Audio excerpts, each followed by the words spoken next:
ng kasal! Grabe ka naman, Daniel. Hindi mo man lang inimbitahan ng asawa mo sa kasal niyo ng kabit mo.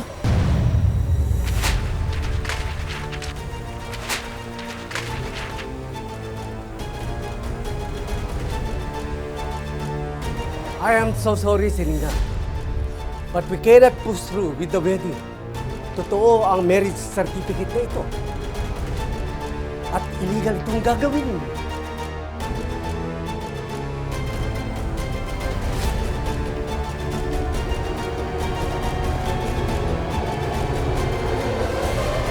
Ano ang gagawin ninyo kung malalaman nyong ang pinakamamahal nyong asawa ay may binabalak palang hindi maganda? Paano bubunuin ni Grace ang masaklap na katotohanan sa pagbabalik bayan ng asawa niyang OFW na si Daniel? Nako, invited ka! Nasundan ang tampok nating kwento sa bagong 3-part special ng Tadhana. Mukhang marami-rami to ah. Uy! Wow! Thank you dito ha. You're welcome, Han. Para sa'yo talaga yan. O may isa pang surprise dyan, ha? Baby, ang daming pinadala ng daddy mo, oh! Oh! Di ba sa'yo to? iPad mo to? Baby, yung iPad ng daddy mo, dinala niya sa'yo. Wow, Binigay niya. Welcome, anak. Thank you po. Pero may mga rubber shoes dyan at mga t-shirt para sa'yo. Okay, hanapin mo na lang. Ay, ang cute! Grabe naman, Han. Mukhang nasaspoil yung bata sa'yo, ah. Dati nung ako yung nandyan sa New Zealand, isang pares lang ng sapatos yung kasya sa box kasi nga puro delata yung pinapadala ko, di ba? Dahil gusto kong makatipid. Ngayon, puro luho na, oh. Eh, alam mo namang kailangan nating magtipid para sa therapy ni JJ, di ba? Okay lang yan. Pero tsaka na ako babawi kasi na-extend yung kontrata ko na 6 months. Tek, 6 months? Akala ko pa naman nandito ka na sa pasukan. Alam mo naman na mahirap mag-enroll ng SPED sa sitwasyon niya. Tapos ngayon, mag-isa pa ako. Oo nga, Han, eh. Pasensya ka na. Pero 6 months na lang naman, eh. Tsaka nandyan naman si Jelly para tumulong, di ba? Tsaka binigyan nila ako ng bonus dito. Kaya okay na rin. Basta mag-ingat ka dyan, ha? Alam mo naman na kayong dalawa lang ni JJ ang buhay ko. Okay, sige, Han. Usap na lang tayo ulit bukas. I love you. Oh, JJ, babay na daw sa daddy. Daddy, bye-bye po. Bye-bye, we love you! Bye, JJ. I love you.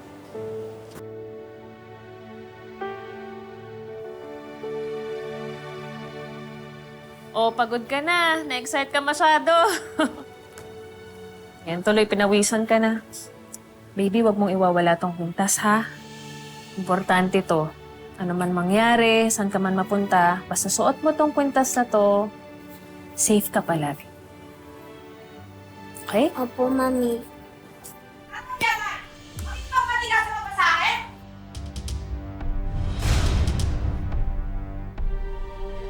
Peke to, isoli mo ang 5,000 ko, Jelay, ha? Inalokan mo ako ng luxury perfume, pero amoy alcohol naman to. Peke to! Ibalik mo yung pera ko! Ibalik mo yung pera ko! Bakit mo pa ibabalik sa akin na kalahati Peke mo? to! Ibalik mo yung pera ko! Kinalahati mo nga, tapos babalik mo pa. Ano nangyayari? Shailay, Aling Teray! Nakakaya po sa mga kapitbahay. Tama na po. Pagsabihan mo tong kapatid mo, Grace, ha? Lakas ng loob niya magbenta sa akin ng luxury perfume. Peke naman pala! Nabudol ako. Ginamit ko to sa event ko kagabi. Nag-amoy langis ako pag uwi ko. Ang pera ko, ibalik nyo. Kung hindi, ipapabarangay ko kayo. Aling Teray, wag naman pong ganun. Pasensya na po. Ako na lang po magbabalik ng pera. Magkano po ba yun? 5,000. Ibalik mo sa akin, 5,000 ko.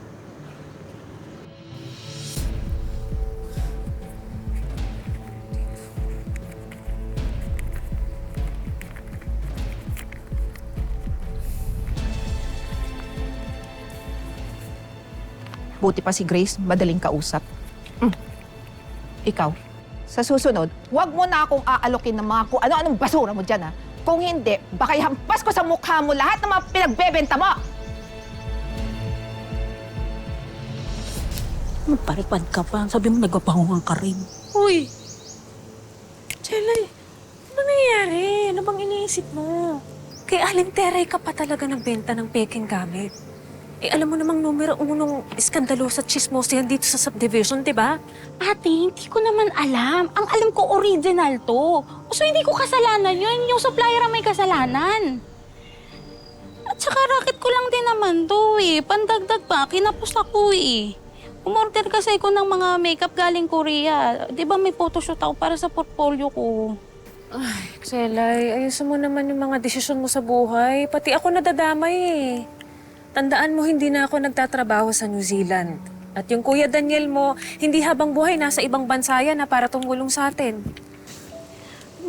Oo na ate, sorry na po. Hindi na O mauulit. talagang hindi na mauulit. Ayoko maging pabigat sa kanya. Kahit ako nga mismo nagtitipid eh. Diyos kong hirap-hirap ng buhay.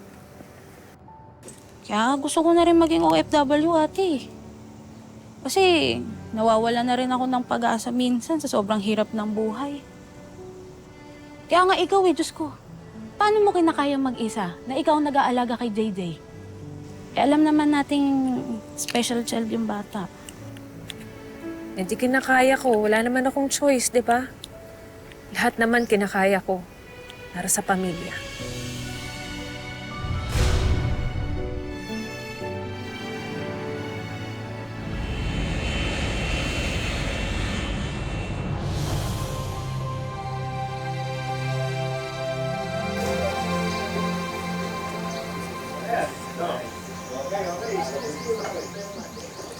Te, itong mga kamag-anak ni Kuya Daniel, nagsisilabasan lang kapag alam nilang may dalang balikbayan box si Kuya. Yung jacket, parang sa'yo bagay ito, ano? Palitan mo na yan, ha?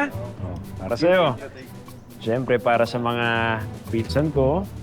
Salamat po. Okay, sige. Check nyo na lang kung ano, ha? Kung bagay sa inyo yan. Pero mahal yan, ha? Ito. Thank you very much, Kuya. Sa opisina mo, magagamit, di ba? Ganda ng kulay niyan. Hayaan mo na. Kamag-anak pa rin yan. Wala namang ambag sa normal yan. Grace, Ay, hello tita! Kamusta po kayo? ito okay naman. Uy, mukhang lalo ka naging blooming nang dumating si Daniel. Ay, salamat po. Kumain na kayo? Sa totoo lang, hindi ako masyadong makakain eh. Sa dami ng problema. Malapit na nga namin ipasara yung lechonan. Humina po yung order? Hindi sa order, Grace. Sa deliveries kami pinapatay. Diyos ko, ang presyo ng diesel, parang ginto. Kami nga, yung 1,000 karga namin ng sasakyan, abot pa hanggang dulo ng linggo. Eh ngayon, 2 days lang empty tank na. Baka naman pwedeng makahiram kay Daniel. Kahit 20 mil lang. Pandagdag puhunan lang namin sa krudo at saka sa delivery. Sige, tita. Ako pong bahala. Kakausapin ko si Daniel mamaya. Salamat talaga, ha? Eh, wala pong anuman. God bless Sige. po. Wala talagang kumpasin si Tita Lucena. Takas ng pag-amoy lagi kapag may galing ibang bansa. Tapos ikaw naman ate, nagpabudol ka na naman. Uy, Marinig ka. ang galing mo.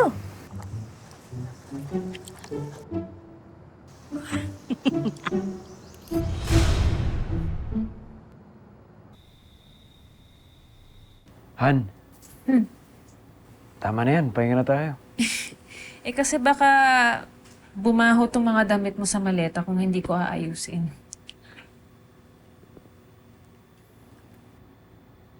Nga pala, malapit na yung wedding anniversary natin. Naalala mo ba yung pangako ko sa'yo dati? Na pagbalik ko, ihaharap ulit kita sa altar. Naalala mo yan?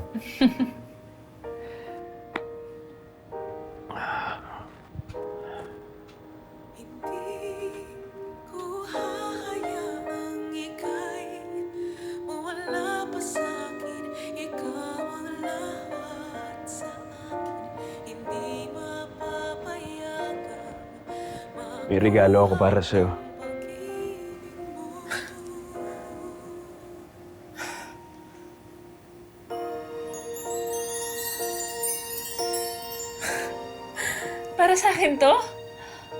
Oo naman. Pasensya ka na kung yan lang muna ah. Gusto ko kasi malaman mo na kahit nasa malayong lugar ako noon, ikaw lang iniisip ko.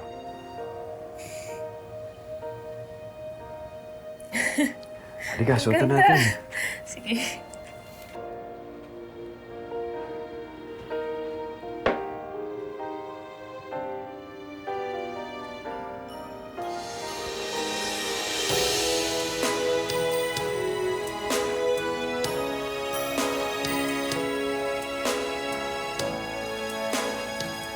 I love you, Daniel. I love you too, Grace.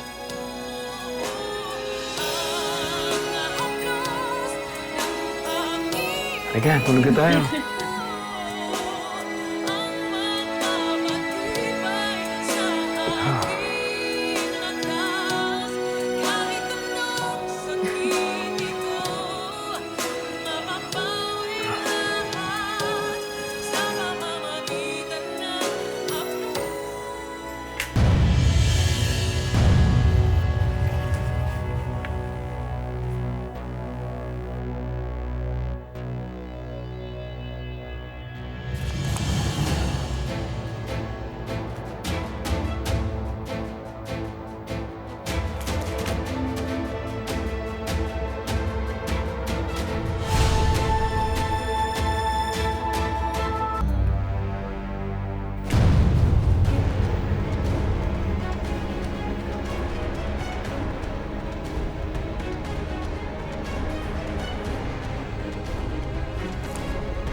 Isang buwan na palang nasa Pilipinas si Daniel.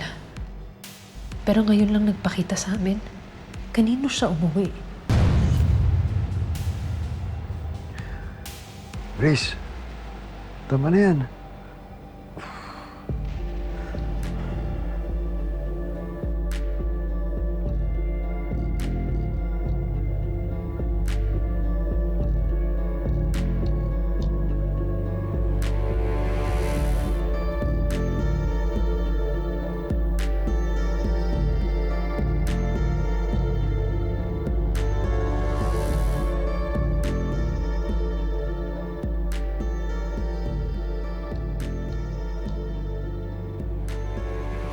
Gusto kitang gisingin, Daniel. Gusto kong itanong kung nasan ka ng isang buwan.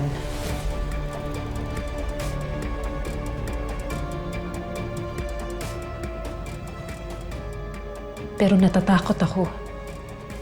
Natatakot ako na kapag sumagot ka, baka hindi ko kayanin ang maririnig ko. Kailangan ko munang makasiguro.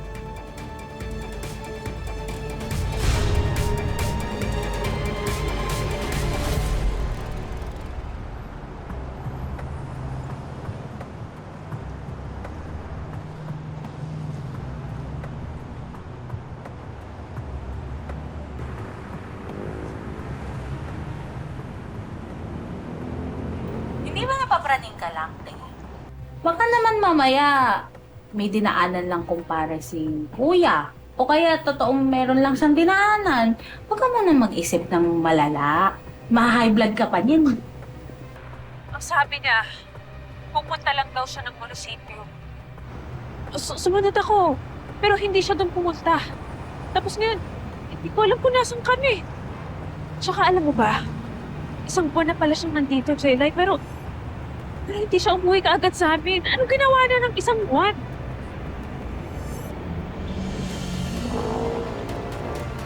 Sandali.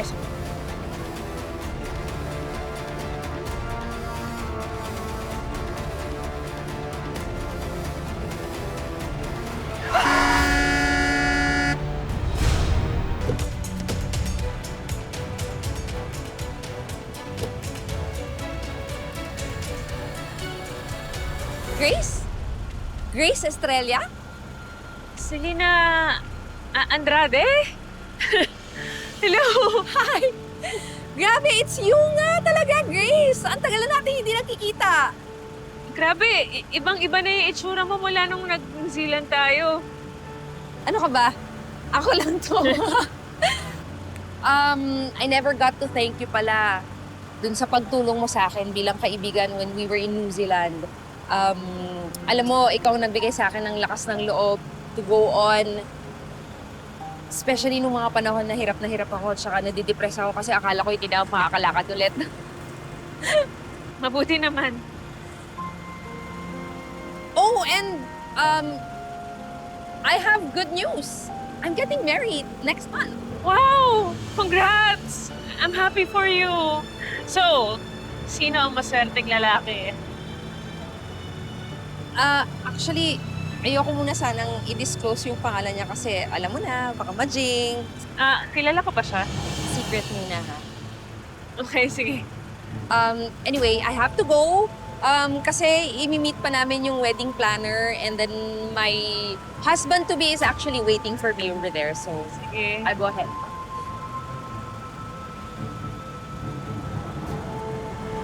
Ang ganda ng necklace mo. It looks expensive. Nice necklace. Bigay ng asawa ko. Oh, I see. It looks very familiar. Anyway, I have to go. It was so nice seeing you again, Grace. Ito rin. Bye. Bye. Bye. Bye. Ingat.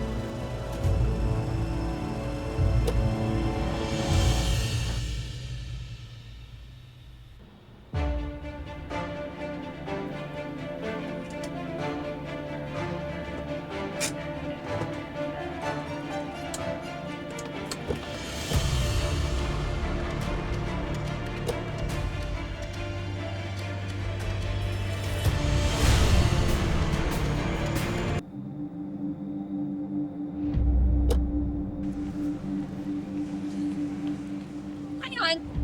So? Oh, guess who I bumped into? Sino? Si Grace. Your wife. And I told her, I'm gonna get married. Selena, bakit mo ginawa yun? Hindi ba sinabi ko na sa'yo na ako na bahala? Masisira lahat ng plano ko. Eh, ang sa akin lang naman kasi, do you really need to go that far?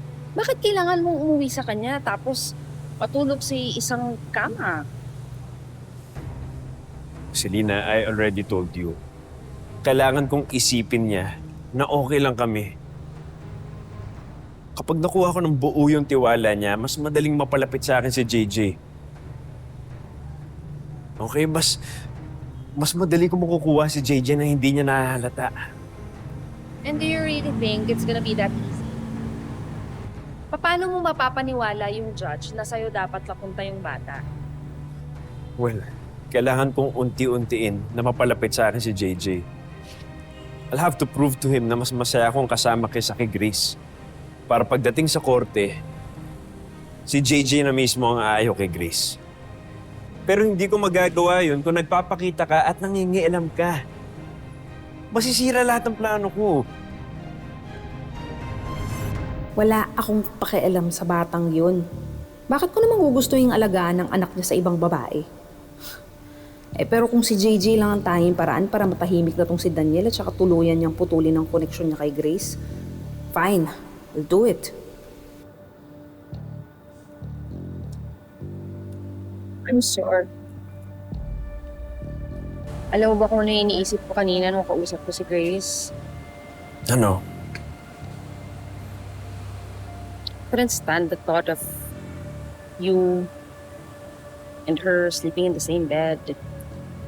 And I can't live thinking kung ano ba yung ginagawa ninyong dalawa pag hindi ako kasama. I'm sorry.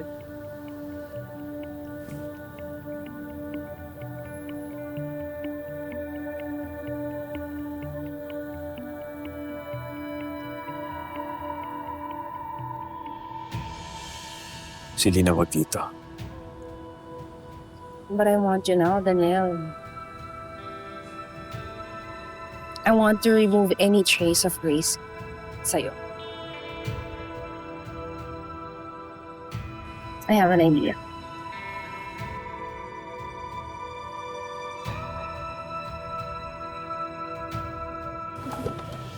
May pagkasadista rin itong si Daniel, mapanakit eh. Gusto pa kunwaring pakasalan uli si Grace, gayong may balak na pala siyang sumama sa iba. Ang hindi niya alam ay nagdududa na ang kanyang asawa sa mga kinikilos niya.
Yes? Ma'am, okay lang po ba kayo dyan?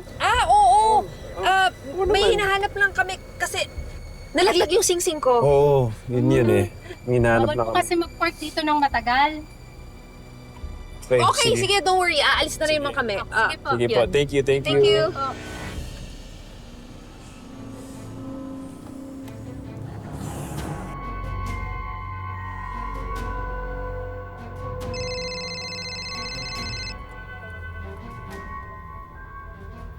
Grace. Hello, Han? Daniel, hello! Bakit ngayon ka lang sumagot? Alas 12 na ng gabi Nagkita kasi kami nung mga pinsan ko sa kabilang barangay. Ngayon lang kami nagkita kaya nagkaayaan uminom. Nakakaya naman tanggihan. Is this turning you on? Daniel, sino yun? May narinig akong boses ng babae. Hindi, yung radyo lang yun. Nakikinig kasi kami ng radio drama ngayon eh. Han, lobat na kasi ako. Tawagan na lang kita mamaya. Sige. Bye-bye.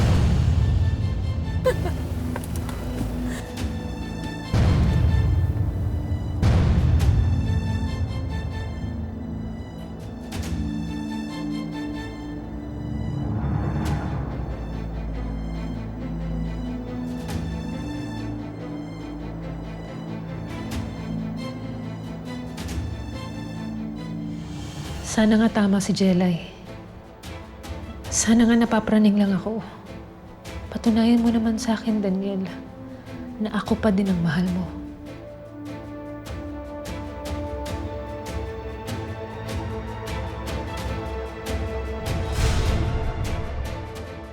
Parang gumuho ang mundo ni Grace. Marami pa siyang mga tanong, pero mailap ang mga sagot na kay Daniel lang niya makukuha. Yan ang dapat niyong abangan sa susunod na Sabado. Binabati po namin ang lahat ng kababayan nating OFW na patuloy na nakikipagsapalaran sa malalayong bayan. Maraming pong salamat sa inyong patuloy na pagsubaybay. Sa kwento ng ating buhay, tayo ang palaging bida. Ilugmok man tayo ng sandamukal na problema. Laging pa rin tayong babangon at may power na pumili ng sarili nating tadhana. Magandang hapon mga kapuso, ako po si Marian Rivera.